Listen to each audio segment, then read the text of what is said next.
სინოდის ხდომა და მორიგი манипуляციები საეკლესიო თემებზე. იქნება ტექნიკურ საკითხებზე უბრალოდ საუბარი, რამდენი წარმომადგენელი ეყოლება ეკლესია მონასტრებს, რამდენი წარმომადგენლები, რამდენი დელეგატები იქნებიან ეპარქიებიდან და მსგავს ტექნიკურ საკითხებზე. ვისაწყობს პროცესის დისკრედიტაცია. ყველამ თავის სახე გამოაჩინა.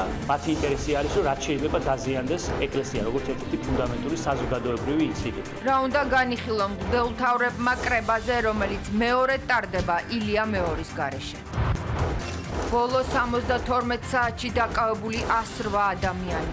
ყველა ნარკოტიკების გასაღებასთანაა კავშირში. გამოვლენილი და დაკავებული არიან ის ნარკოდამნაშავეებიც, რომლებიც უცხოეთიდან ამანათებით შენიღბულად გამოგზავნილი განსაკუთრებით იდიოდენობით ნარკოტიკული საშუალებების რეალიზაციას გეგმავდნენ. ნაწილს შემოაქვს, ნაწილი რეალიზაციას ახდენს. რა სქემები გაშიფრა გამოძიებამ და რა ფარული ჩანაწერები დევს საქმეში. პლასმასის საფრთხე. გულსის ძარღვთა დაავადებები, დიაბეტი, რესპირატორული დაავადებები, სიმსივნეები. საქართველოში პლასტიკატის ერჯერადი ჭურჭელიც იგრძალება. 1 აპრილის შემდეგ შესაბამის სახელმწიფო უწყებებს ექნებათ უფლებამოსილება გაატარონ ადმინისტრაციული პასუხისმგებლობის ზომები. რა მავნე და ტოქსიკურ ქიმიურ ნივთიერებებს შეიცავს პოლიმერი და რა საფრთხეს უქმნის ადამიანებს. ეთერშია კურიერი 9 საათზე. ნათია ლაზაშვილთან და დავით კაკულიასთან ერთად. თქვენ უყურებთ კურიერ 9 საათზე, დღეს 1 აპრილია, გიყვებით სიმართლეს და დღის მთავარ თემებსა და მოვლენებს საღამოშვიდობისა. სინოდის მეორე სხდომა ილია მეორის გარეშე. ორ დღეში საპატრიარქოში მღვდელმთავრები იკრიბებიან, უნდა განიხილონ საორგანიზაციო საკითხები, რომლებიც ეკლესიის მართვა-გამგეობის დებულებით არ არის გაწერილი. ახალი პატრიარქის არჩევის პროცედურები კი 24 დღის შემდეგ უნდა დაიწყოს, თუმცა საერო პირები ილია მეორის გარდაცვალების დღიდან ერევიან სასულიერო საქმეებში და სხვადასხვა ჭორებით კვლავ აგრძელებენ манипуляციებს. მთავარი მიზანი გავლენიან ინსტიტუტზე გავლენის მოპოვება. ამისთვის კი ჩვეულ ხერხებს იყენებენ პროცესის დისკრედიტაცია და განხეთქილების შეტანა ეკლესიაში. ისინი ფიქრობენ, რომ რაც უფრო მეტი სკანდალი და დაპირისპირება იქნება სინოდში, მით უფრო დაზიანდება ეკლესიის რეპუტაცია და ნაკლები ნდობა ექნება მრევლს. ქაოსის განცდის შექმნაში ჩართული არიან მედიის ნაწილი, NGO-ები, ექსპერტთა ჯგუფები. ამჯერად დაიწყეს საუბრები, რომ მოსახდრეს კონკურენტებს ხელოვნურად ჩამოაშორებენ. კონსპირაციულ თეორიებში კარგად ჩანს ის ფავორიტებიც, რომლებსაც იგივე ჯგუფები საპატრიარქო ტახტის თამაშებში იყენებენ. ეკლესიაში არეულობის შეტანის მცდელობას კიდევ ერთი შორს მიმავალი მიზანი აქვს. სინოდის დაყოფა პირდაპირ აისახება ქვეყნის სტაბილურობაზე, რაც ხელსაყრელი ფონი შეიძლება იყოს იმ შიდა და გარე ძალებისთვის, რომლებიც მხოლოდ საკუთარი პოლიტიკური ინტერესებით ხელმძღვანელობენ. საქართველოს პატრიარქის დაკრძალვის ხარჯებზე აგორებული კამპანიაც იმ პროცესის ნაწილია, რომლითაც ხალხის გაღიზიანებას ცდილობენ. ხალხის ემოციური манипуляციით დაკავებულ ძალებს ახლა ყველაზე მეტად საინფორმაციო ხმაური სჭირდებათ. რას ამბობს ეკლესია და რასაც ცხადებენ ის სასულიერო პირები, რომლებიც 3 აპრილს მონაწილეობას მიიღებენ სინოდის სხდომაში. ანუკა ბუავა ამ თემით პირდაპირ ეთერში. პატრიარქის გარდაცვალების პირველივე დღიდან ეკლესიის პოზიცია იყო ერთადერთი მყარი და მკაფიო საზოგადოების მიმართ, რომ ყველამ უნდა შეინარჩუნოს სიმშვიდე და დაელოდონ წმინდა სინოდის გადაწყვეტილებას, მათ შორის ახალი პატრიარქის არჩევასთან დაკავშირებით. ეს პროცესი კი ჩვენმა მაყურებელმა იცის, რომ პატრიარქის გარდაცვალებიდან 40 დღის შემდეგ და არა უგვიანეს 2 თვის განმავლობაში იმართება. რაც შეეხება სინოდის მოახლოებულ სხდომას, რომელიც იქნება პატრიარქის გარდაცვალების შემდეგ პირველი სხდომა, დაკრძალვის შემდეგ უკაცრავად პირველი სხდომა, აქ უნდა განიხილონ, როგორც სასულიერო პირები ამბობენ, ტექნიკური საკითხები და შესაბამისად კიდევ ერთხელ მოვისმინეთ დღეს მოწოდება ეკლესიის მხრიდან, რომ ყველამ უნდა შეინარჩუნოს სიმშვიდე ამ პროცესში და ამ ვითარებაში. თუმცა ამის მიუხედავად ეკლესიის დისკრედიტაციის კამპანია აქტიურად მაინც გრძელდება. თუ კი აქამდე ვხვდებოდით პოლიტიკოსების განცხადებებს, ოპოზიციონერი პოლიტიკოსების, NGO-ებისა თუ აქტივისტების, ახლა ეს პირთაწრე კიდევ უფრო გაფართოვდა და ამ პროცესში აქტიურად ერთვებიან როგორც თეოლოგები, ასევე რელიგიის ექსპერტები, რომლებიც ავრცელებენ სხვადასხვა ინფორმაციას, მათ შორის გარკვეული მედია საშუალებების დახმარებით, რომ სინოდის მოახლოებულ სხდომაზე საუბარია 3 აპრილს მოხდება ეკლესიის მართვა-გამგეობის დებულების შეცვლა მიტროპოლიტი შიო მუჯირის სასარგებლოდ, რომ მოხდეს მისი მხრიდან კონკურენტების ერთგვარად ჩამოშორება. მეორეს მხრივ კამპანია არის წარმოებული კონკრეტული მედია საშუალებების მხრიდან, ასევე პატრიარქის დაკრძალვის ხარჯებთან დაკავშირებით, რომელიც ასევე თქვენც აღნიშნეთ და ავრცელებენ ინფორმაციას იმაზე, რომ მთავრობას დაუჯდა პატრიარქის დაკრძალვა 5.600.000 ლარი. ეს ინფორმაცია უნდა ითქვას, რომ არის საჯარო, ნებისმიერ ადამიანს შეუძლია ნახოს ეს განკარგულება და შესაბამისად იქ დატანილი საკმაოდ დეტალური ინფორმაცია თუ რაში დაიხარჯა ეს თანხა, თუმცა ამის მიუხედავად ჩვენ ნახეთ სოციალურ ქსელშივე ერთ-ერთი მედიის მიერ გავრცელებული ინფორმაციის შემდეგ ზიზღის შემცველი და სიძულვილით მოტივირებული განცხადებები კომენტარების სახით, რომელშიც ჩართული იყვნენ სხვადასხვა ადამიანები. მთავარი სათქმელი და რაც მოვისმინეთ შეფასების სახით, ასევე ბოლო დღეების და მათ შორის დღეს პოლიტიკოსების მხრიდან არის ის, რომ ამ კამპანიის მიზანი არის ეკლესიის მაქსიმალურად დაზიანება ყველაზე მძლავრი ინსტიტუტის, რომელიც ახლა არის ისეთი ძლიერი, როგორიც არასდროს და მათ შორის საზოგადოების აზრის ფორმირება, თუმცა მართლ გუნდში დღეს ასევე ითქვა ისიც, რომ ქართველმა ხალხმა ამ ყველაფერს პასუხი მაშინ გასცა, როდესაც პატრიარქი უკანასკნელ გზაზე გააცილა საზოგადოება. როგორ მოხდება პატრიარქის არჩევა, ეს ყველაფერი რა თქმა უნდა გაწერილია, მაგრამ უნდა მოხდეს ტექნიკური საკითხების დაზუსტება, რაც არ არის კონკრეტულად მითითებული აი ამ დებულებაში. სასულიერო პირები პატრიარქის გარდაცვალების შემდეგ სინოდის პირველი სხდომის დეტალებსა და დღის წესრიგს კიდევ ერთხელ განმარტავენ. ეკლესია ამბობს, რომ 3 აპრილს მღვდელმთავრები არა მართვა-გამგეობის დებულების შესაცვლელად, არამედ მხოლოდ ტექნიკური საკითხების განსახილველად იკრიბებიან. მოსამზადებელ სხდომაზე იმშელებენ 1995 წლიდან დღემდე. ეკლესია-მონასტრების გაზრდილი რაოდენობის ფონზე და არსებული რეალობის გათვალისწინებით, რამდენი წარმომადგენელი უნდა იყოს თითოეული ეპარქიიდან სინოდის გაფართოებულ სხდომაზე, სადაც კათოლიკოს პატრიარქი უნდა აირჩიონ. მართვა-გამგეობის დებულება არის მიღებული 1995 წელს. მაშინ იყო განსხვავებული რეალობა, განსხვავებული მოცემულობა კონკრეტულ საკითხებზე, მაგალითად ის, რომ ეკლესია-მონასტრები არ იყო ბევრი საქართველოში და მას მერე ძალიან ბევრი ეკლესია-მონასტერი აშენდა, ეპარქიები გამრავლდა მათ შორის და იქნება ტექნიკურ საკითხებზე უბრალოდ საუბარი, რამდენი წარმომადგენელი ეყოლება ეკლესია-მონასტრებს, რამდენი წარმომადგენლები, რამდენი დელეგატები იქნებიან ეპარქიებიდან. იმის მიუხედავად, რომ საპატრიარქო საზოგადოება სიმშვიდისა და ერთიანობისკენ ყოველდღიურად მოუწოდებს სინოდის დისკრედიტაციის მცდელობაზე უარს მაინც არ ამბობენ რელიგიის ექსპერტები, ოპოზიცია თუ გარკვეული მედიის წარმომადგენლები. ამტკიცებენ იმას, რაც აქამდე არც ერთ მღვდელმთავარს არ დაუდასტურებია. მიზანმიმართულად ავრცელებენ დეზინფორმაციას, რომ თითქოს 3 აპრილს სინოდის სხდომაზე ეპისკოპოსების ნაწილი მართვა-გამგეობის დებულებას მოსაყდრე შიოს სასარგებლოდ შეცვლის, ამით კი მიტროპოლიტს კონკურენტებს ხელოვნურად ჩამოაშორებენ. ანონიმური წყარო ითხოვინებოდა, რომ 3 აპრილის ნაჩხარ სინოდზე მოხდება სულიერი გარყვნილების აქტი. კერძოდ, შიოს მომხრე და მოსყიდული ეპისკოპოსები შიოს სასარგებლოდ და სხვა საპატრიარქო კანდიდატთა საზიანოდ შეცვლიან მართვა-გამგეობის დებულებას. როგორც წყარო ითხოვინებოდა, მღვდელმთავართა ნაწილმა უკვე აიღო 30 ვეცხლი. მეუფეშიო და მასთან გაერთიანებული საზოგადოება იზრუნებს ალბათ იმაზე, რომ ზედმიწევნით სიტყვასიტყვით შესრულდეს ეს დებულებები და ამას თუ ეს მოხდება, მაშინ ფაქტიურად მეუფეშიო ძალიან დიდ რაოდენობას კონკურენტებისა იცილებს უკვე, თუ ეს ამას გაიტანს. მიტროპოლიტი შიოს წინააღმდეგ დაუსაბუთებელი ბრალდებები, შეურაცხყოფელი განცხადებები და თავდასხმები 9 წლის წინ მას შემდეგ დაიწყო, რაც კათოლიკოს პატრიარქმა ის მოსაყდრედ დაასახელა. უწმინდესის გარდაცვალების შემდეგ კი ეკლესიის დროებითი მმართველის წინააღმდეგ კამპანია უფრო მეტად გამწვავდა. დღეს, როდესაც ოპოზიციური ჯგუფების სამიზნე ეკლესიაა, სასულიერო პირები საზოგადოებას ილია მეორის გადაწყვეტილების მნიშვნელობას კიდევ ერთხელ ახსენებენ. რა მნიშვნელობა აქვს 2017 წელს პატრიარქის მიერ მიღებულ გადაწყვეტილებას, რომლის მიხედვითაც ილია მეორემ სიცოცხლეშივე დაასახელა მეუფეშიო. 2017 წლის 23 ნოემბერს მისი უწმინდესობის მიერ მეუფეშიოს მოსაყდრით დასახელებას აქვს რა თქმა უნდა ძალიან დიდი მნიშვნელობა. პატრიარქი შემთხვევით არაფერს არ აკეთებდა სიცოცხლეში და ამ 9 წლის მანძილზეც მეუფეშიომ ყველა აღნიშნავს ამას ერთხმად, რომ ძალიან დიდი სიბრძნე გამოავლინა მართვა-გამგეობაში, მამაშვილური მორჩილება და ეს ყველაფერი რა თქმა უნდა მნიშვნელოვანია. მმართველგუნდში ამბობენ, რომ ეკლესიისა და სახელმწიფოს წინააღმდეგ მიმდინარე კამპანიაში ჩართული ჯგუფების მიზანი ეკლესიის დაზიანება, მისი დისკრედიტაცია და სასულიერო პირებს შორის განხეთქილების შეტანა.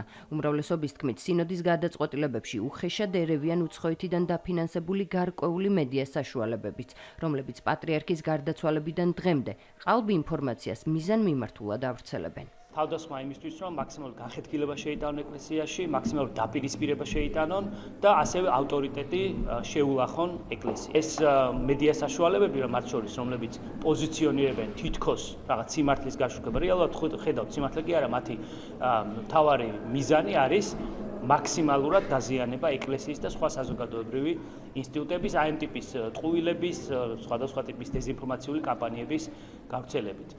იმის მიუხედავად, რომ სიძულვილით მოტივირებულ დეზინფორმაციულ კამპანიაში ყველაზე მეტად ოპოზიციონერი პოლიტიკოსები, ექსპერტები თუ გარკვეული მედია საშუალებები მონაწილეობენ, ოპოზიცია მათ ბრალეულობას მაინც ვერ ხედავს. მე მაქვს დიდი რწმენა იმის, რომ ჩვენს მთავრებზე ვერ იმოქმედებს ვერანაირი ძალა და ისინი დამოუკიდებლად მიიღებენ გადაწყვეტილებას. სწორედ ნაციონალურ მოძრაობასთან ასოცირებული და სააკაშვილ გვარამიას პარტიასთან კავშირში მყოფი მედია საშუალებები ითვლიან უწმინდესის დაკრძალვის ხარჯებსაც. წერენ, რომ სამგლოვიარო პროცესია ხელისუფლებას 5.600.000 ლარი დაუჯდა, რაც მთავრობის მიერ გასაჯაროებულ განკარგულებაში ისედაც გარკვევით წერია. ეს განკარგულება ყველასთვის საჯარო და ხელმისაწვდომია, თუმცა გარკვეულმა მედია საშუალებებმა უწმინდესის დაკრძალვის ხარჯებით სპეკულირება სოციალურ ქსელში მაინც განაგრძეს. რამდენიმე საათის წინ გავრცელებულ პოსტს კომენტარებშივე მოყვა აგრესიული და შეურაცხმყოფელი განცხადებები საპატრიარქოსა და თავად პატრიარქის წინააღმდეგ. სიცოცხლეში ხომ განცხრომაში იცხოვრა პოლიტიკას შეწირულმა კაგებეშნიკმა, მკვდარიც ფულს ჭამს თანაც მილიონებს.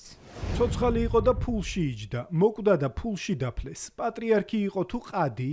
საპატრიარქოს ფულის მეტი რა აქვს, რა საჭირო იყო საცოდავი ხალხის ფულების ეს ეხარჯვა. საპატრიარქოსა და გარდაცვლილი პატრიარქის წინააღმდეგ გაკეთებული სიძულვილით მოტივირებული განცხადებები ქართული ოცნებისთვის ამორალური, მტრული და ანტიეკლესიურია. სახელისუფლებო გუნდში ამბობენ, რომ მართლმადიდებელი ეკლესიის ისტორიაში ახალი ეპოქის შემქმნელი უწმინდესის შეურაცხყოფაზე ქართველი ხალხის პასუხი მწვავე იქნება. სისხლის კამპანიის ავტორებს უმრავლესობიდან დღეს ისიც უთხრეს, რომ მათი თავდასხმები სამოციქულო ეკლესიას მხოლოდ გააძლიერებს. როგორც ჩასახლა ესეთი ანტიპიარით უნდა დააზიანონ ჩვენ საზოგადოებაში ერთსულოვნება და ამითი საბოლოო ჯამში პირიქით ბუმერანგივით უკვე შედეგს მიიღებენ, რასაკვირველია, ვინაიდან კიდევ ერთხელ გვანახებენ თლიანად რადიკალური ოპოზიციის მორალურ სახეს. თითო როლა არარაობისგან გარდაცვლილი ბუმერას ადამიანთან ბრძოლაც კი იმდენად უსუსურთო, რა ვიცი, ამორალურ მდგომარეობაში აყენებს, რომ კომენტარიც კი ზედმეტი არის. ხედავდით ქართველი ერის ერთიანობას. ეს შეძლო ამ ადამიანმა, სხვამ არავინ. კათოლიკოს პატრიარქის გარდაცვალების შემდეგ სინოდის პირველი სხდომა ორ დღეში გაიმართება. მღვდელმთავრები საპატრიარქო ტახტის მოსაყდრე მიტროპოლიტის შიო მუჯირის მოწვევით 12 საათზე შეიკრიბებიან. ბრატისლავა უძველესი ციხესიმაგრე, რომელიც სლოვაკეთის ისტორიის სიმბოლოს წარმოადგენს. ამ წუთებში საქართველოს დროშის სფერებში უნდა განათდეს. ამის მიზეზი საქართველოს პრეზიდენტის ვიზიტია, რომელიც დელეგაციით უკვე ჩავიდა სლოვაკეთის დედაქალაქში. მიხეილ ყაველაშვილს პეტერ პელეგრინი უმასპინძლებს დაგეგმილია პირისპირ და გაფართოებული ფორმატის შეხვედრები, შემდეგაც მედიისთვის ერთობლივი განცხადებაც უნდა გაკეთდეს. ეს არის საქართველოს პრეზიდენტის პირველი ვიზიტი სლოვაკეთში ბოლო 9 წლის მანძილზე. განსახილველი საკითხები ეკონომიკური თანამშრომლობა, ვაჭრობა, ტურიზმი, ინვესტიციები, ტრანსპორტი, ლოგისტიკა და რა თქმა უნდა რეგიონული უსაფრთხოება და შუადერეფანი, რომელიც გეოპოლიტიკური ცვლილებების ფონზე უდიდეს დატვირთვას იძენს. ამ დერეფანში საქართველოს ხდება ევროპისა და აზიის დამაკავშირებელი უალტერნატივო უსაფრთხო გზა, რომელიც ასე სჭირდება დღევანდელ ევროპას და მათ შორის სლოვაკეთს. სიმბოლურია, რომ ციხეც, რომელიც ახლა საქართველოს დროშის სფერებში ნათდება, თავის დროზე ასევე მდებარეობდა საერთაშორისო მნიშვნელობის გზების გზა. ჯვარედინზე ბრატისლავაში დაგეგმულ შეხვედრებზე სლოვაკეთის დედაქალაქიდან კესო გაფიანიძე ისაუბრებს. ბრატისლავას მთავარ ცენტრალურ ხიდზე საქართველოსა და სლოვაკეთის დროშები ფრიალებს, რაც იმას ნიშნავს, რომ ბრატისლავაში საქართველოს პრეზიდენტის მიხეილ ყაველაშვილის ვიზიტი ოფიციალურად უკვე დაიწყო. მიხეილ ყაველაშვილი დელეგაციასთან ერთად სულ ცოტა ხნის წინ ჩამოფრინდა სლოვაკეთის დედაქალაქში. მიხეილ ყაველაშვილს დაგეგმილი აქვს სხვადასხვა მაღალი რანგის შეხვედრები. ოფიციალური დახვედრის ცერემონია გაიმართება ხვალ პრეზიდენტის სასახლეში. მას უმასპინძლებს სლოვაკეთის პრეზიდენტი. ამის შემდეგ გაიმართება ორმხრივი და გაფართოებული შეხვედრები, პირისპირი და გაფართოებული შეხვედრები, რის შემდეგაც ორი ქვეყნის პრეზიდენტი მედიასთან კომენტარს და განცხადებებს გააკეთებს. ამის გარდა მიხეილ ყაველაშვილს დაგეგმილი აქვს სხვა მაღალი რანგის შეხვედრები, მაგალითად სლოვაკეთის ვიცე-პრემიერ-მინისტრთან და ასევე უმაღლესი საბჭოს თავმჯდომარესთან. მიხეილ ყაველაშვილი სლოვაკეთში იმყოფება დელეგაციასთან ერთად და უნდა აღინიშნოს, რომ ის აქ პირველად ოფიციალური ვიზიტით პრეზიდენტის რანგში პირველად იმყოფება. თქვენ ახლა კადრში ხედავთ ბრატისლავას ციხესიმაგრეს, რომელიც პატივისცემისა და მეგობრობის ნიშნად უნდა განათდეს საქართველოს დროშის სფერებში. მე შეგახსენებთ, რომ ვიზიტი დაიწყო დღეს და ის 3 დღის განმავლობაში გაგრძელდება. პრეზიდენტ მიხეილ ყაველაშვილის ვიზიტი სლოვაკეთში გახლავთ კიდევ ერთი დასტური საქართველოსა და სლოვაკეთს შორის არსებული მეგობრული და ძალიან კარგი ურთიერთობებისა. კიდევ უფრო გააღრმავებს ორ ქვეყანას შორის მეგობრულ ურთიერთობებს და მნიშვნელოვანია იმ კუთხითაც, რომ მხელ შეუწყობს ორ ქვეყანას შორის თანამშრომლობას უმაღლეს დონეზე. საქართველოს და სლოვაკეთის პრეზიდენტების პირისპირ შეხვედრის შემდეგ გაიმართება გაფართოებულ ფორმატში შეხვედრა. დაგეგმილია შეხვედრა პარლამენტის თავმჯდომარესთან და ვიცე-პრემიერთან. ასევე დაგეგმილია პრეზიდენტების მიერ თავისუფლების კარიბჭის მემორიალის გვირგვინით შემკობა.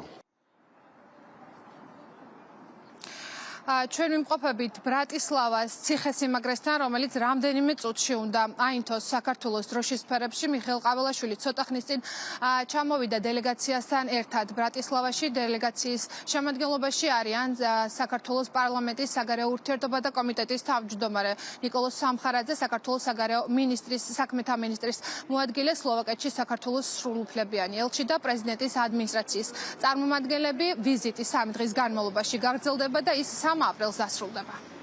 მადლობა. კესო კაფეანძე საუბრობდა ბრატისლავიდან, სადაც რამდენიმე საათის წინ მიხეილ ყაველაშვილის ოფიციალური ვიზიტი დაიწყო. დაუბრუნდეთ საქართველოში, სადაც მორიგი მასშტაბური ოპერაცია ჩატარდა ნარკოტიკებით ვაჭრობის წინააღმდეგ. ბოლო 72 საათში აყვანილი 108 ნარკოდამნაშავე. ზოგი დებს, ზოგს შემოაქვს, ზოგი კულტივაციას სახდენ, ზოგი კი ასაღებს. მეთოდებიც მრავალფეროვანია, ხელიდან ხელში გადაცემა ან დისტანციური ვაჭრობა ციფრულ პლატფორმებზე. თბილისი, აჭარა, ქვემო ქართლი, იმერეთი, სამეგრელო, ზემო სვანეთი სპეცოპერაციები თითქმის მთელი ქვეყნის მასშტაბით ჩატარდა. დაკავებულებს შორის არიან როგორც საქართველოს, ისე უცხო ქვეყნის მოქალაქეები. საქმეში დევს არაერთი ფარული ვიდეო და აუდიო ჩანაწერი. სამართალდამცველებმა ნარკოტიკების რამდენიმე საკონტროლო შესყიდვაც განახორციელეს. ამოღებულია დიდი და განსაკუთრებით დიდი ოდენობით სხვადასხვა სახის ნარკოტიკული საშუალებები, მათ შორის მეტადონი, ჰეროინი, ალფა-პვპ, სუბოქსინი, სუბოტექსი, მეტამფეტამინი და ჰაშიში. ერთ-ერთმა ბრალდებულმა თვალთვალის პერიოდში იმერეთსა და აჭარაში ნარკოტიკული საშუალება განათავსა 600-ზე მეტ ლოკაციაზე. დაკავებულნი არიან ის ნარკოდამნაშავეებიც, რომლებიც უცხოეთიდან იღებდნენ შენეხებულ ამანათებს. 108 დაკავებულ სხვადასხვა მუხლი აქვს მიყენებული, თუმცა ყველას მინიმუმ 12-დან 20 წლამდე პატიმრობა ელისი. 300 ლარი აიღო და ხელიდან ხელში ნარკოტიკი კლიენტს გადასცა. 40 წლის ქალი ნარკოტიკულ საშუალებებს სახლიდან გაუსვლელად ყიდდა. ეს ფარული კადრებიც მის ბინაშია გადაღებული. ხშირად რეალიზატორები ნარკოტიკს ქუჩაშიც ასაღებდნენ. კლიენტს მალულად ავტომობილებში ხვდებოდნენ და ანგარიშწორების შემდეგ ტერიტორიას მალევე ტოვებდნენ. ფარული ჩანაწერები საკონტროლო შესყიდვის დროს სამართალდამცველებმა მოსამართლის განჩინებით გადაიღეს და გაასაჯაროვეს. სამწუთიან კადრებში ნარკოტიკის რეალიზაციის 15-მდე ფაქტი ჩანს. თუმცა ეს იმტკიცებულებების მცირე ნაწილია, რომელიც პოლიციამ ნარკოდამნაშავეების წინააღმდეგ მოიპოვა. შინაგან საქმეთა სამინისტრომ 72 საათში 108 ნარკოდამნაშავე დააკავა. სპეცოპერაციები ერთდროულად მთელი ქვეყნის მასშტაბით მიმდინარეობდა. სისხლის სამართლის კოდექსის კოკაინი, ჰეროინი, მეთადონი, ალფა PVP, MDMA, ბუპრენორფინი და კლეფედრონი. პოლიციამ სახლების, ავტომობილების, დამხმარე სათავსოების და პირადი ჩხრეკისას ამოიღო. ამოღებულია ელექტროსასწორებით, წებოვანი ლენტები და ჩამკეტები, ასევე დიდი ოდენობით თანხა. დაკავებული პირების უმრავლესობა ნარკოტიკული საშუალების გასაღების დანაშაულებრივ სქემაში იყო ჩართული. პოლიციამ მოსამართლის განჩინების საფუძველზე რამდენჯერმე განახორციელა ნარკოტიკული საშუალებების საკონტროლო შესყიდვა და აღნიშნული შესყიდვის ფარული, აუდიო და ვიდეო ჩაწერა. ჩატარებული ფარული საგამოძიებო მოქმედებების შედეგად მათი დანაშაულებრივი ქმედება დასტურდება. ნარკოდანაშაულებრივ სქემაში ჩართულები იყვნენ ქალებიც და უცხო ქვეყნის მოქალაქეები. უცხო ქვეყნის ერთ-ერთი მოქალაქე საქართველოში ნარკოტიკული საშუალებების გავრცელებას აპირებდა. ახალგაზრდა მამაკაცმა მხოლოდ დაფასოებული ნარკოტიკის დადება და ნივთმტკიცებისთვის ფოტოების გადაღება მოასწრო. გაყიდვაში კი ხელი სამართალდამცველებმა შეუშალეს. პოლიციამ მეთადონის, მეფედრონის, MDMA-ის და კეტამინის 600 სამალავი იმერეთის და აჭარის ტერიტორიაზე იპოვა. ბრალდებულმა იმერეთისა და აჭარის რეგიონებში შემდგომი რეალიზაციის მიზნით 600-ზე მეტ ლოკაციაზე სხვადასხვა სახის ნარკოტიკული საშუალება განათავსა. ბრალდებულის მობილურ ტელეფონში აღმოჩენილია კონკრეტული ადგილების ფოტოსურათები, შესაბამისი აღნიშნულებითა და ადგილმდებარეობით. სამართალდამცავები უკომპრომისო ბრძოლას მომავალშიც აქტიურად გააგრძელებენ და დანაშაულებრივ სქემაში ჩართული პირები მართლმსაჯულების წინაშე პასუხს კანონის სრული სიმკაცრით აგებენ. დაკავებულების უმეტესობა ირწმუნება, რომ ნარკოტიკს მხოლოდ პირადი მოხმარებისთვის იყენებდნენ და რეალიზაციას უარყოფენ. თვითონ არის მომხმარებელი და ამ გარემოებას ეთანხმება, რომ არის მომხმარებელი და გარკვეული ნაწილი პირადი მოხმარებისთვის, რაც არის მხოლოდ ასე თქვა საჭირო მას ქონდა. ნარკოტიკის მომხმარებელია მარიხუანა შესაბამისად, მხოლოდ და მხოლოდ მის ნაცნობს გაუზიარა მარიხუანა, ამას ეთანხმება და გასაღების ნაწილში ბრალს არ ეთანხმება. აღიარებენ თუ არა დანაშაულს სავარაუდოდ სასამართლო განხილვების დროს გახდება ცნობილი. დღეს გენერალურმა პროკურატურამ 108 პირს ბრალი ოფიციალურად წარუდგინა. დღის ბოლოს საგამოძიებო უწყებაში ნარკოდანაშაულზე განცხადებაც გაკეთდა. ბრალდებულების ნაწილი ნარკოტიკული საშუალებების რეალიზაციას ახორციელებდა. დაკავებულის ბრალდება ნარკოტიკული საშუალებების მათ შორის დიდი და განსაკუთრებით დიდი ოდენობით უკანონოდ შეძენა შენახვის რეალიზაციის ხელშეწყობის განსაკუთრებით დიდი ოდენობით ნარკოტიკული საშუალების საქართველოში უკანონოდ შემოტანის და განსაკუთრებით დიდი ოდენობით ფსიქოტროპული ნივთიერების უკანონო შეძენა შენახვის ფაქტებზე წარედგინა. ერთ-ერთმა ბრალდებულმა უცხო ქვეყნის მოქალაქემ უკანონოდ შეძენილი ნარკოტიკული საშუალება MDMA და კლეფედრონი საჯაროდ ხელმისაწვდომ ადგილზე განათავსა.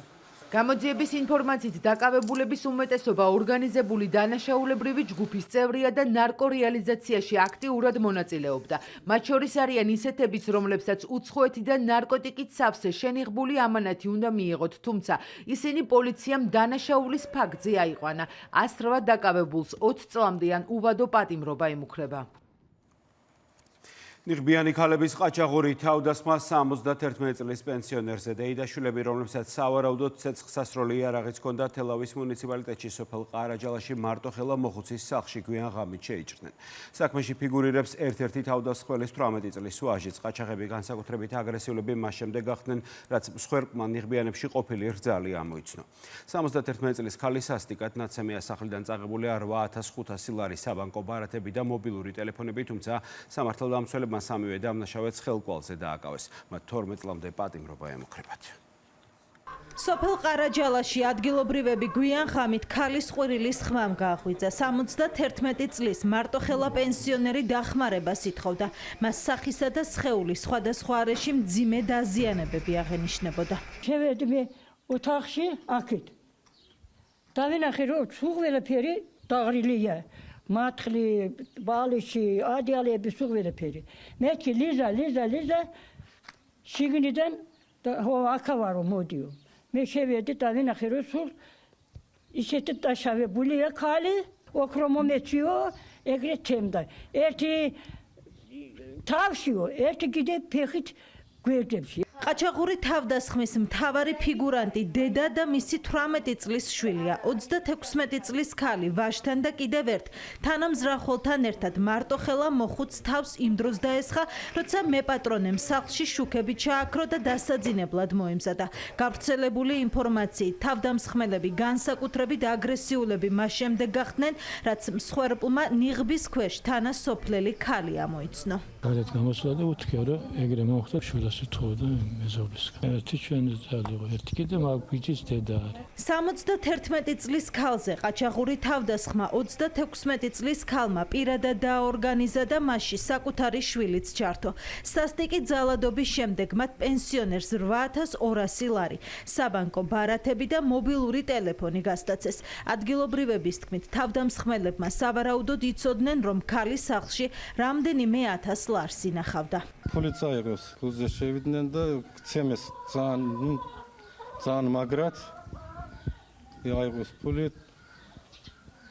სახლი ბინა ცუდი დღეშია. ყაჩაღური თავდასხმის მსხვერპლი ამ დრომდე თელავის რაიონულ საავადმყოფოში რჩება. ექიმი კურიერთან განმარტავს, თუ რა სახის დაზიანებებით შეიყვანეს ნაცემი ქალი კლინიკაში. გუშინ დილით შემოყვანილი იქნა პაციენტი სასწრაფო სამედიცინო დახმარების ბრიგადის მიერ და რომელსაც აღენიშნებოდა მრავლობითი სისხლმა ჟღენთები, სხეულის სხვადასხვა მიდამოში და მარჯვენა თვალბუდის მიდამოში. ჩატარებული აქვს შესაბამისი კლინიკური დიაგნოსტიკური კვლევები, სტაბილურია ზოგადი მდგომარეობა. ყაჩაღობაში ბრალდებული სამივე პირი, მათ შორის დედაშვილი, სამართალდამცველებმა ცხელკვალზე დააკავეს. მტკიცებულების სახით ამოღებულია თავდასხმის დროს გატაცებული თანხა. ბრალის დამტკიცების შემთხვევაში დაკავებულებს 12 წლამდე პატიმრობა ემუქრებათ. პლასმასის საფრთხე საქართველოში ბოთლების გარდა უკვე პლასმასის ერჯერადი ჭურჭელიც იგრძელება. ჩანგლები, დანები, კოვზები, თეფშები, სასურსათო კონტეინერები, ჭიქები. საკვებთან შემხებლობაში მყოფი ეს ყველაფერი ტოქსიკურ ქიმიურ ნივთიერებებს შეიცავს და ადამიანის ორგანიზმზე მძიმე კვალს ტოვებს. კიდევ უფრო დიდია შავი პლასმასის საფრთხე, რომელიც ხშირად ელექტროტექნიკის გადამუშავებული ნარჩენებისგან მზადდება. პოლიმერთან ხშირმა კონტაქტმა არაერთი რეაქცია შეიძლება გამოიწვიოს. ონკოლოგია, იმუნური სისტემის დასუსტება, ზეგავლენა ბავშვების განვითარებაზე. ასევე ჰორმონალური დარღვევები, პლასმასის ნივთიერებები ატყუებენ ორგანიზმს და ბაძავენ ბუნებრივ ჰორმონებს, რაც ფარისებრი ჯირკვლის ფუნქციის მოშლას იწვევს. ახალი რეგულაციებით საქართველო ეტაპობრივად უერთდება ევროკავშირის სტანდარტებს, სადაც მსგავსი შეზღუდვები უკვე დიდი ხანია მოქმედებს. პლასტმასისგან დამზადებული თეფშები, ჩანგლები, კოვზები, დანები, ჩხირები, სასურსათო კონტეინერები, ჭიქები და მათი თავსახურები. დღეიდან ამ საგნების რეალიზაცია აიკრძალა. ამ პროდუქციის იმპორტი და წარმოება 2026 წლის 1 იანვრიდან უკვე აკრძალულია. 1 იანვრიდან დღემდე კი ერთგვარი გარდამავალი სამთვიანი პერიოდი გამოიყო ბიზნესისთვის, რომ სექტორისთვის ნაკლებად მტკივნეული ყოფილიყო ახალ რეგულაციებზე გადასვლა და ასევე მათ ქონოდა დამატებითი დრო პლასტმასის პროდუქციის რეალიზაციისთვის. პირველივე დღიდან დავისახეთ მიზნად, რომ ეკომეგობრული ყოფილიყო როგორც შეფუთვა, ისე მომსახურებისთვის საჭირო ატრიბუტები. შესაბამისად, დღეს Smart Cafe-ში სრულად ამოღებულია პლასტმასი მომსახურების ატრიბუტებში, ხოლო ამერიკულ რესტორნებში, ვენდის, დანკინსა და საბუეში თითქმის სრულად ჩანაცვლებულია პლასმასი, ხისა და ქაღალდის მასალებით. შესაბამისად, მივესალმებით რეგულაციას. დღეიდან ძალაში შევიდა პლასტმასის მოხმარების შეზღუდვასთან დაკავშირებული კიდევ ერთი რეგულაცია. სახელმწიფო შესყიდვების განმახორციელებელ უწყებებს ეკრძალებათ პლასტმასის ჭიქების, კონტეინერებისა და 3 ლიტრამდე მოცულობის ბოთლებში ჩამოსხმული სასმელების შესყიდვა. თუმცა შეზღუდვა არ გავრცელდება პლასტმასის 3 litrამდე ბოთლებით სასმელის იმ სახელმწიფო შესყიდვებზე, რომელიც თავდაცვის ძალებისა და სამხედრო მოსამსახურეთა საჭიროებისთვის ხორციელდება. 2026 წლის 1 იანვრიდან აკრძალულია პლასმასისგან დამზადებული გარკვეული პროდუქტების იმპორტი და წარმოება, როგორიც არის პლასმასის დანები, ჩანგლები, თეფშები, საწრუპები, სასმლის მოსარევები, ჩხირები, გაფართოებული პოლისტიროლისგან წარმოებული კონტეინერები, გაფართოებული პოლისტიროლისგან წარმოებული ჭიქები და მათი თავსახურები. ასევე მოგეხსენებათ, რომ გარკვეული გარდამავალი პერიოდი იყო მიცემული ბიზნეს სექტორისთვის, იმისათვის, რომ ბაზარზე უკვე განთავსებული ზემოთ ჩამოთვლილი პროდუქტების რეალიზაცია მოეხდინათ. ეს იყო სამთვიანი პერიოდი, რომელიც იწურება 2026 წლის 1 აპრილიდან, შესაბამისად 2026 წლის 1 აპრილის შემდეგ შესაბამის სახელმწიფო უწყებებს ექნებათ უფლებამოსილება გაატარონ ადმინისტრაციული პასუხისმგებლობის ზომები. რეგულაციების შესრულებაზე კონტროლს სურსათის ეროვნული სააგენტო, გარემოს დაცვითი ზედამხედველობის დეპარტამენტი და ფინანსთა სამინისტროს შემოსავლების სამსახური განახორციელებს. დადგენილებით გათვალისწინებული მოთხოვნების დარღვევა პირველ შემთხვევაში 1000 ლარით დაჯარიმებას, განმეორებით შემთხვევაში კი პროდუქციის კონფისკაციასთან ერთად ჯარიმა 2000 ლარამდე იზრდება. ჩვენი უწყება უკვე აქტიურად იწყებს როგორც ბიზნეს ოპერატორების მიმართულებით, ასევე კონკრეტულ ლოკაციებზე შესაბამის ინსპექტირებებს. ჩვენი მხრიდან ეს ინსპექტირებები განხორციელდება ცხადია გაუფრთხილებლად.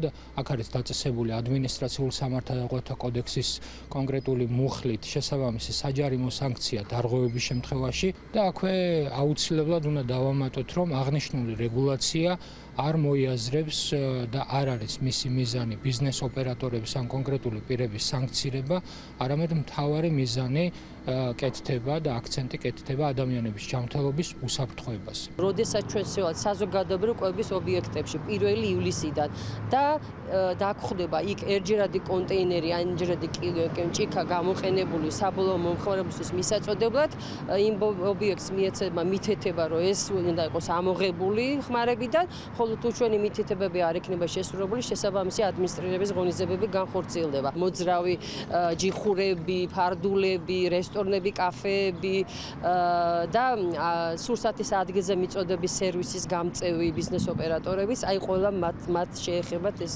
მოთხოვნები და რეგულაციები.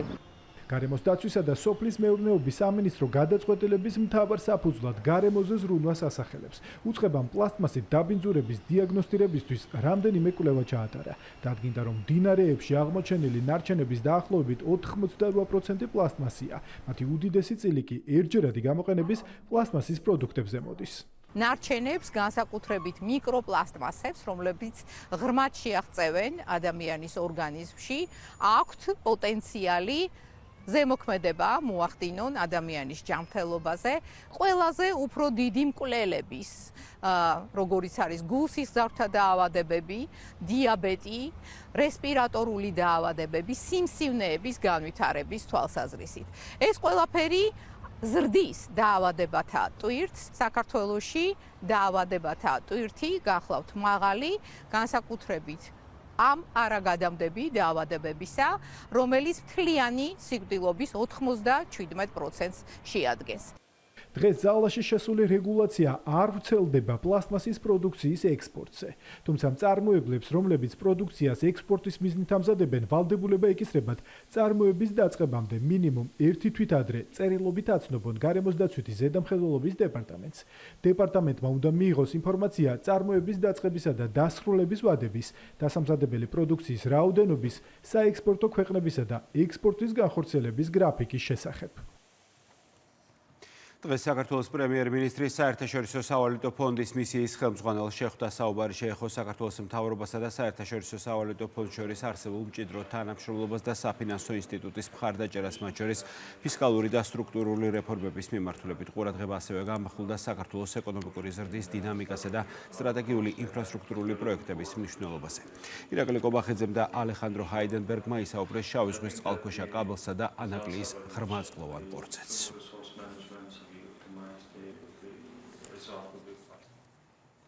ერთიანი ნეიტრალური საქართველო განცხადებას ავრცელებს პარტია აქცენტს აკეთებს შეერთებულ შტატებში ოპოზიციური კოალიციის ლიდერების დაგეგმილ ვიზიტზე. ნეიტრალური საქართველოს განმარტებით მათი მიზანი უცხოელი პარტნიორებისთვის კონკრეტული გეგმის წარდგენაა, როგორ უნდა დაიბრუნონ ხელისუფლება. ამასთან ნეიტრალური საქართველო ქართულ ოცნებასაც აკრიტიკებს, ითხოვს, რომ მმართველი პარტია არ წამოეგოს დასავლეთის სატყუარას და შეერთებული შტატების გავლენიან სახელმწიფო მოხელეებს შორის გახშირებულ კონტაქტებს კონფორმისს უწოდებს.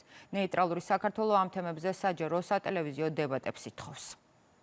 საქართველოს ხელისუფლებასთან გარკვეულ პლატფორმებზე შეხვედრების შემდეგ ხელისუფლებას დაეუფლა განცდა იმისა, რომ აი ახლა უკვე იწყება რაღაც ახალი ურთიერთობები ამერიკის შეერთებულ შტატებთან. მიდგომა ხელისუფლების მხრიდან, რომ აი ჩვენ უნდა ცარიელი ფურცლიდან დავიწყოთ და ახალი ურთიერთობები ავაშენოთ ამერიკის შეერთებულ შტატებთან, ცარიელი ფურცლიდან ვერ დავიწყებთ, ვინაიდან ამ ფურცლებზე, რომელიც საქართველოსთან სტრატეგიული პარტნიორობა ეწერა, ამ ფურცლებზე ძალიან ცუდი რაღაც მოიტანა და ცუდი რამ მოხდა, ყველაფერს იყენებდნენ ისინი საქართველოს წინააღმდეგ შანტაჟის, სანქციების და რაღაც განცხადებებისათვის.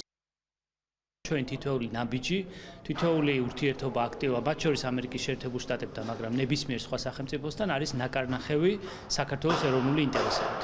თითოეული გადაწყვეტილება, შეთანხმება, საუბარი, შეხვედრა, თითოეული მათგანი და მით უმეტეს მომავალში გადასადგმელი ნაბიჯები არის ნაკარნახევი მხოლოდ და მხოლოდ საქართველოს ეროვნული ინტერესებით. კითხვის ნიშნები იმასთან დაკავშირებით, რომ რა შეიძლება იყოს ან რაღაც შიშის გაჩენა საზოგადოებაში, კითხვების გაჩენა საზოგადოებაში, ჩემი აზრით უადგილოა. რაც შეეხება დისკუსიებს, ზოგადად თუნდაც საგარეო პოლიტიკასთან დაკავშირებით, რომელიმე ქვეყანასთან დაკავშირებით, ჩვენ რა თქმა უნდა ამისთვის ღია ვართ და მზად ვართ. დროისათვლა დაწყებულია მთელი მსოფლიო დონალდ ტრამპის მიმართვას ელოდება, რომელიც ვაშინგტონის დროით 21 საათზე, ხოლო თბილისის დროით დილის 5 საათზეა დაგეგმილი.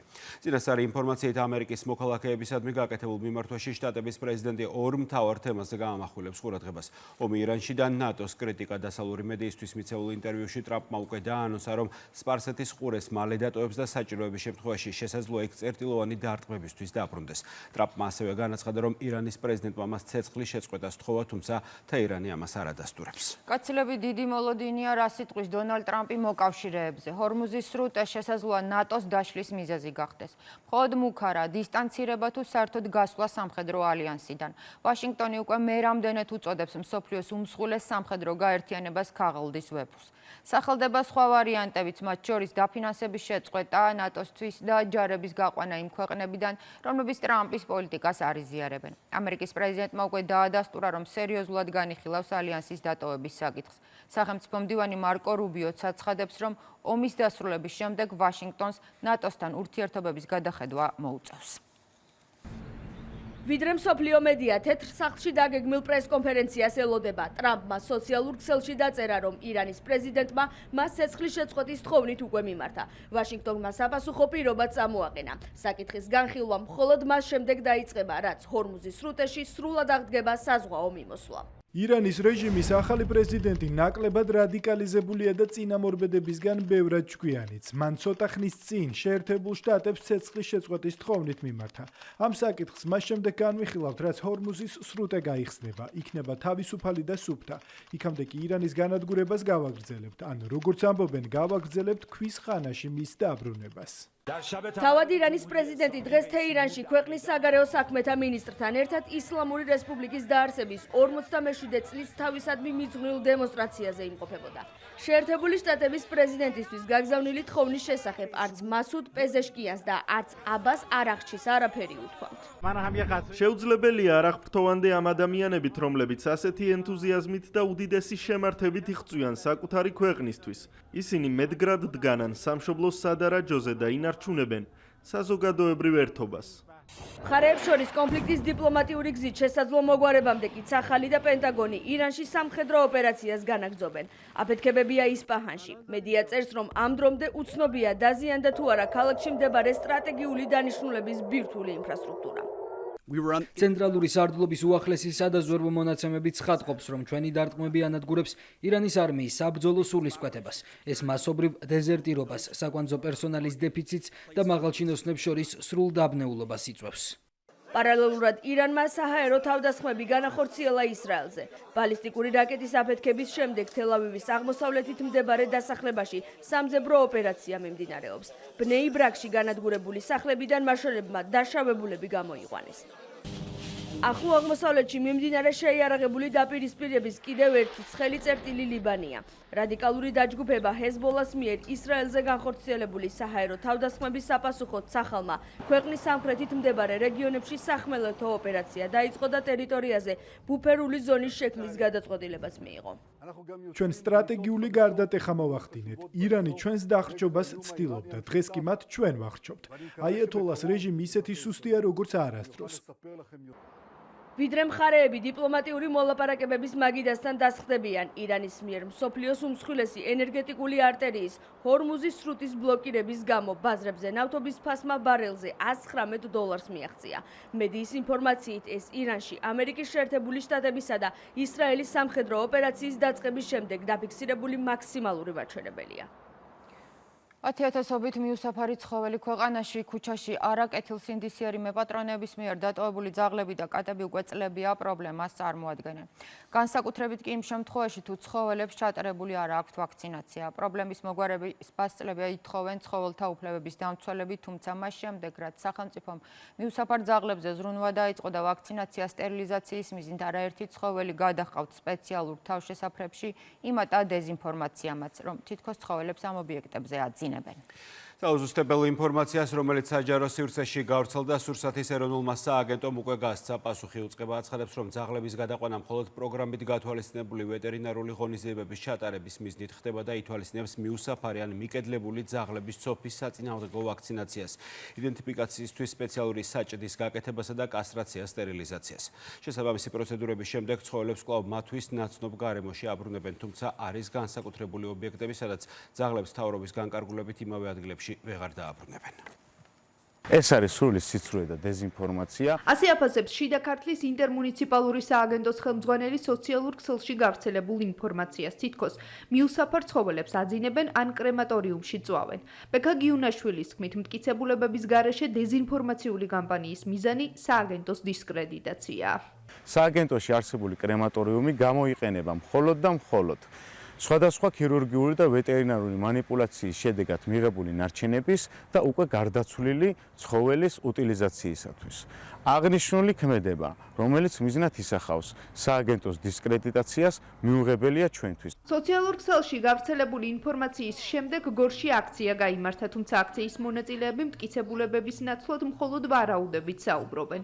ღამე 3 საათი იყო ამ ადგილზე რომ მოვედი და მე უკვე დამაგვიანდა. რომ ის ფაქტები გადამეღო, რაც შეიძლება და დამენახა. აი ზუსტად იმ ადგილას ვიყავი გაჩერებული. დავინახე რომ კრემატორიუმიდან ამოდიოდა გაუსაძლისი ბოლი, სუნი იდგა საშინელი. სრულ აჟიოტაჟი და მორიგი პოლიტიკური სპეკულაცია. ადგილობრივი ხელისუფლების თქმით, დეზინფორმაციის ავტორები პოლიტიკური პარტიები და ცხოველთა ის ეგრეთ წოდებული დამცველები არიან, რომლებიც სიცრუის ტირაჟირებით ხელისუფლებაზე შეტევას ცდილობენ. მოგეხსენებათ, ინტერმუნიციპალური თავშესაფარი მუშაობს კანონის სრული დაცვით, პროცედურები ტარდება დადგენილების შესაბამისად.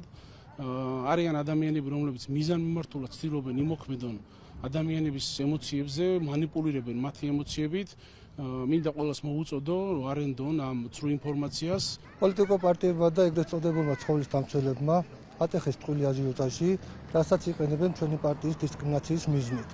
მე შემიძლია ვთქვა, რომ არც ერთი ფაქტი არ არსებობს ცოცხლად დაწვისა, ხდება დაჩიპვა, ხდება კასტრაცია, სტერილიზაცია და შემდგომ ადგილზე დაბრუნება. ცხოველების და ადამიანების ჯანმრთელობის დაცვა და უსაფრთხო გარემოს უზრუნველყოფა სურსათის ეროვნულ სააგენტოში განმარტავენ, რომ სწორედ ამ მიზნებს ემსახურება ძაღლების ჰიპერპოპულაციის მართვის პროგრამა. დემნა ხელაიას თქმით, მას შემდეგ რაც მიუსაფარ ძაღლებს სტერილიზაცია, კასტრაცია და ვაქცინაცია უტარდებათ, მათ კვლავ უსაფრთხო გარემოში აბრუნებენ. პროგრამა ხორციელდება მთავრობის განკარგულების შესაბამისად. სამი მიმართულებით მიმდინარეობს პროგრამის განხორციელება. ეს გახლავთ პატრონიანი ცხოველების რეგისტრაცია, იდენტიფიკაცია და ცოფის საწინააღმდეგო ვაქცინაცია. მეორე გახლავთ პატრონიანი ძუ ცხოველების, მხოლოდ სოფლად ცხოვრები მოსახლეობისათვის სტერილიზაცია და მესამე ეს გახლავთ უპატრონო მიკედლებული ცხოველების რეგისტრაცია, იდენტიფიკაცია, სტერილიზაცია, კასტრაცია, ცოფის საწინააღმდეგო ვაქცინაცია. ჭირსა და ლეიშმანიზმის წესდერება, სხვა ვეტერინარული ღონისძიებების განხორციელება, შემდეგ ისე უკან დაბრუნება გარემოში. ანუ ქვეყანაში წელიწადში დაახლოებით 60,000-მდე ადამიანი იცრება ცოფის საწინააღმდეგოდ. უმრავლესობა ძაღლებია ხოლმე, მაგრამ არის კატებიც, მათ შორის არის პატრონიანიც, მათ შორის არის მოხეტიალე ცხოველებიც. ამ თემასთან დაკავშირებით დღეს სურსათის ეროვნულ სააგენტოში ბრიფინგიც გაიმართა. ითქვა, რომ ძაღლების ჰიპერპოპულაციის მართვის პროგრამა დღეის მდგომარეობით 3 რეგიონში, კახეთში, იმერეთსა და სამეგრელოში მიმდინარეობს. ნებისმიერი გადაყვანილი ძაღლის შესახებ ინფორმაცია წინასწარ იქნება განთავსებული შესაბამის საკომუნიკაციო არხებზე, ძირითადად სოციალურ ქსელში, რომლის საშუალებითაც ყველა ადამიანს წინასწარ ეცოდინება თუ რომელ ლოკაციაზე მოხდება ცხოველების ვაქცინაცია, ნებაყოფლობითი ვაქცინაცია, კასტრაცია, სტერილიზაცია. აღნიშნული ღონისძიება განხორციელდება პასუხისმგებელ პირთან შესაბამისი მიღება-ჩაბარების საფუძველზე, რაც გულისხმობს იმას, რომ ნებისმიერი ცხოველი თავშესაფარში გადაყვანილი იქნება პასუხისმგებელ პირთან შეთანხმებით და უკან დაბრუნებაც მოხდება იმავე ლოკაციაზე. კურიერი დღეს ქუთაისისა და გურჯაანის თავშესაფარშიც იმყოფებოდა, სადაც კიდევ ერთხელ განმარტეს, თუ რა პროცედურები უტარდებათ ცხოველებს და როდის არის შესაძლებელი თავშესაფრის დატოვება. უტარდება ვაქცინაცია, უტარდება სტერილიზაცია და კასტრაცია. იმ შემთხვევაში, თუ კი ძაღლის მდგომარეობა არ არის კრიტიკული სამედიცინო თვალსაზრისით, შესაბამისად უტარდებათ მკურნალობა და მკურნალობის გასვლის შემდგომ რეაბილიტაციის, ეგრეთ წოდებული რეაბილიტაციის ვადის გასვლის შემდგომ ისინი უბრუნდებიან თავისუფალ სივრცეს. იმის მაგივრად რომ ხალხი უწყობდეს ხელს ამ თვითონ მოიყვანონ ძაღლები, უფრო მეტად ხელი შეშლა მიდის და რისთვის კეთდება ეს, მე რაღაც ეჭვები მაქვს, რასაკვირველია, იმიტომ რომ ყველას ალბათ უნდა რომ თვითონ გააკეთოს ეს სტერილიზაცია, კასტრაცია, იმიტომ რომ ბევრ უფლებადამცველის უკან კერძო კლინიკები დგას და ალბათ კერძო კლინიკებსაც უნდათ რომ რაღაცა მიიღონ. სურსათის ეროვნული სააგენტოს ინფორმაციით, თავშესაფარში გადაყვანილი ძაღლების ნაწილი, რომელსაც პროცედურები უკვე ჩაუტარდა, კვლავ გარემოს დაუბრუნდა. ტენდერის პირველი ეტაპი დასრულებულია 20 წლიანი პაუზის შემდეგ. საქართველოს დედაქალაქში ტრამვაის დაბრუნებისთვის გამოცხადებულ კონკურსში 3 თურქული და 1 ჩინური კომპანია იბრძვის. ეკოლოგიურად ერთ-ერთი ყველაზე უსაფრთხო ტრანსპორტის ხაზის პროექტირება მშენებლობისთვის მზადყოფნა 4 უცხოურმა კომპანიამ გამოთქვა და 4-ვე ზურგს მრავალწლიანი გამოცდილება უმაგრებს. თბილისში ტრამვაის ასაშენებლად 416 მილიონი ლარია გამოყოფილი, თუმცა 4-ვე პრეტენდენტი დედაქალაქის მუნიციპალიტეტს ტრამვაის ხაზის აშენებას უფრო ნაკლებ ფასში სთავაზობს. ტრამვაის ახალმა 7,5 კილომეტრიანმა მონაკვეთმა დიდი დიღომი დიდუბეს უნდა დაუკავშიროს. ის მესამე და მეოთხე მიკრორაიონების შეერთების ადგილზე დაიწყება. გაევლის აღმაშენებლის ხეივანს, დიღმის მასივს. ბოლო გაჩერება კი მეტროსადგურ დიდუბის მიმდებარე ტერიტორიაზე იქნება. თბილისის ტრამვაის ხაზზე განსაზღვრულია დეპო და 11 გაჩერება. მას შემდეგ, რაც მეორე ეტაპზე გადასული უცხოური კომპანიები და მერია გამარჯვებულს შეარჩევს, მას თბილისში ტრამვაის დასაბრუნებლად 3 წლიანი ვადა მიეცემა. მივესალმები ტრამვაის ხაზის გაყიდვას ძალიან კარგი იქნება მოსახლეობისთვის. ტენდერი დასრულებულია. თბილისში ტრამვაის ხაზის მშენებლობის უფლების მოსაპოვებლად 4 საერთაშორისო კომპანია იბრძვის. 36 წლიანი პაუზის შემდეგ ტრამვაი დედაქალაქს ახალი სატრანსპორტო ხაზით უბრუნდება. მარშრუტი დიდი დიღმიდან დაიწყება და აღმაშენებლის ხეივნის გავლით მეტროსადგურ დიდუბესთან დასრულდება. ძალიან მნიშვნელოვანი იქნება გადაადგილებისთვის, დროის მანძილის შემცირებისთვის. ადრე ხომ იყო თბილისში, ულამაზესი იყო მახსოვს ძველი ფოტოები. იდეალური იქნება თუ კი ისევ განახდება ტრამვაის ხაზებით. ძალიან კარგი, რაც უფრო ხალხისთვის გაიოლდება მგზავრობა, მით უფრო უკეთესი იქნება. ფიქრობთ, რომ ქალაქს გაალამაზებს. 31 მარტი ეს იყო საბოლოო ვადა, როდესაც კომპანიებმა თბილისის სატრანსპორტო კომპანიაში სატენდერო წინადადებები წარადგინეს. პროექტირებისა და მშენებლობის მიზნით გამოცხადებულ ტენდერში მონაწილეობის სურვილი სულ 4 მსხვილმა სუბიექტმა გამოთქვა. მათ შორის 3 თურქული და 1 ჩინური კომპანიაა. პროექტის სავარაუდო ღირებულება 416 მილიონ ლარს შეადგენს. 4-ვე პრეტენდენტი წარმოადგენს საკმაოდ მსხვილ და გამოცდილ კომპანიას, რომლებსაც არაერთი ანალოგიური პროექტი აქვს განხორციელებული სხვადასხვა ქვეყნებში და სხვადასხვა ქალაქებში. მას შემდეგ, რაც გამოვლინდება გამარჯვებული კომპანია, ხელი მოეწერება ხელშეკრულებას, წინა ხელისუფლებამ განახორციელა დემონტაჟი არსებული ინფრასტრუქტურის, რაც ძალიან სამწუხაროა. სტამბოლის, სოფიას, მუმბაისა და რიადის მეტროს ხაზების მშენებლობა. პრეტენდენტ კომპანიებს ანალოგიური მასშტაბის პროექტებზე მუშაობის მრავალწლიანი გამოცდილება აქვთ. წარდგენილი დოკუმენტაციის დეტალური შესწავლა უკვე დაწყებულია. გამარჯვებული კომპანია მას შემდეგ გამოვლინდება, რაც ტენდერის პირობებთან შესაბამისობა დადასტურდება. პროექტის მიხედვით დიდი დიღმის დასახლებას მეტროსადგურ დიდუბესთან 7,5 კილომეტრიანი ხაზი დააკავშირებს. 4-ვე კომპანია არის ძალიან მაღალი დონის შესაბამისი მნიშვნელოვანი გამოცდილების მქონე და ჩვენ შეგვიძლია უკვე ვთქვათ, რომ მას შემდეგ რაც გვექნება შესაძლებლობა ხელშეკრულების გაფორმების, უახლოეს პერიოდში განხორციელდება აღნიშნული პროექტი. მშენებლობა 3 ეტაპად განხორციელდება და ჯამში 3 წელს გაგრძელდება. მარშრუტზე 11 გაჩერება მოეწყობა. პროექტი ასევე ითვალისწინებს შესაბამისი ტრამვაის დეპოს მშენებლობას, რომელიც 11 ერთეული ტრამვაის მომსახურებაზე იქნება გათვლილი. ახალი ვაგონები სრულად დააკმაყოფილებს უსაფრთხოებისა და კომფორტის საერთაშორისო სტანდარტებს. სამუშაოები სრულად სახელმწიფო ბიუჯეტიდან დაფინანსდება. ბუნებრივია ელექტროტრანსპორტი ეკოლოგიურად სუფთა არის, მინიმალური ზეგავლენა ექნება გარემოზე, აქედან გამომდინარე, მხოლოდ მისასალმებელი აღნიშნული ტიპის ტრანსპორტის ქსელის განვითარება ჩვენს ქალაქში. გამარჯვებული კომპანიის გამოვლენის შემდეგ მხარეებს შორის ხელშეკრულება მალევე გაფორმდება. მაღალი გამტარუნარიანობა, ეკოლოგიაზე ზრუნვა და მგზავრობის დროის შემცირება. ეს ის მთავარი ფაქტორებია, რომელთა გათვალისწინებითაც მერიამ ტრამვაის დაბრუნების გადაწყვეტილება მიიღო. მუსიკალური სპექტაკლი კინტო, რომელიც აკაკი წერეთლის ამავე სახელწოდების პიესის მიხედვითაა დადგმული რუსთაველის თეატრის მცირე სცენაზე ხვალ პრემიერაა. სიყვარული ერთგულება და ღალატი მთელ სპექტაკლს ლაიტმოტივად გასდევს, თუმცა ნაჩვენებია ისიც, რომ ყველა ადამიანი შეიძლება შეცდეს და ეს შეცდომები გამოსწორდეს. სპექტაკლ კინტოს ადაპტირებულ ვერსიაში მთავარი როლი თამარ გვერწითელს ერგო. თეატრალურ დადგმას კი მუსიკალურად ორკესტრი გააფორმებს.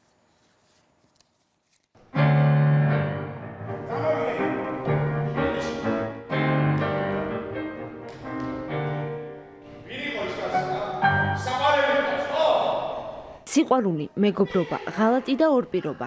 თეატრის სცენაზე აკაკი წერეთლის პიესის მიხედვით დადგმული მუსიკალური სპექტაკლი ცოცხლდება. კინტო მე-19 საუკუნის თბილისურ ატმოსფეროს გადმოსცემს.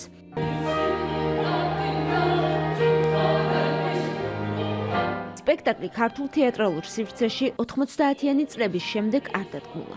ადაპტირებული ვერსია, რომელზეც ბასა ჯანიკაშვილმა იმუშავა, ტრადიციასა და თანამედროვე ხედვას აერთიანებს. ახალ ვერსიაში მთავარ როლს თამარ გვერდწითელი განასახიერებს. ყველას გონია, რომ სისხლში რაც გვაქვს იმის გადმოტანა ადვილია სცენაზე, მაგრამ ძალიან რთულია, რომ სილამაზე შეუნარჩუნო. თამოყრილია ყველა გზნობები ამ ერთ პიესაში. სიყვარული, ვერაგობა, ღალატი, ერთგულება, დედაშვილობა, ყველაფერი რაც შეიძლება, მეგობრობა და მე მგონია, რომ ძალიან საინტერესო უნდა იყოს და შეიყვარებს ამას მაყურებელი. კინტო დრამატურგიას, მუსიკას, ქორეოგრაფიასა და ვიზუალურ ხელოვნებას აერთიანებს და მაყურებელს განსაკუთრებულ თეატრალურ გამოცდილებას სთავაზობს. ნუნუ გაბუნიას მუსიკაზე შექმნილი სპექტაკლი ცოცხალი ორკესტრის თანხლებით გაცოცხლდება. ეს ის სპექტაკლი არის, რომელიც ალბათ დიდი ხნის განმავლობაში სცენიდან არ ჩამოვა და თავარი არის ქალბატონი მუსიკა, რომელიც არის ძალიან ლამაზი, ძალიან კარგი მოსასმენი, ძალიან სახასიათო და ჩემთვის აქ ცოცხლდება ის ძველი თბილისი, ის დრო, რომელიც რაღაც განსაკუთრებით ჩემთვის ძვირფასი არის. მიუხედავად დრამატული შინაარსისა, სპექტაკლი კომედიურ ჟანრშია გადაწყვეტილი. იუმორი და კინტოსთვის დამახასიათებელი მოხერხებულობა წარმოდგენას განსაკუთრებულ ხიბლს სცენს.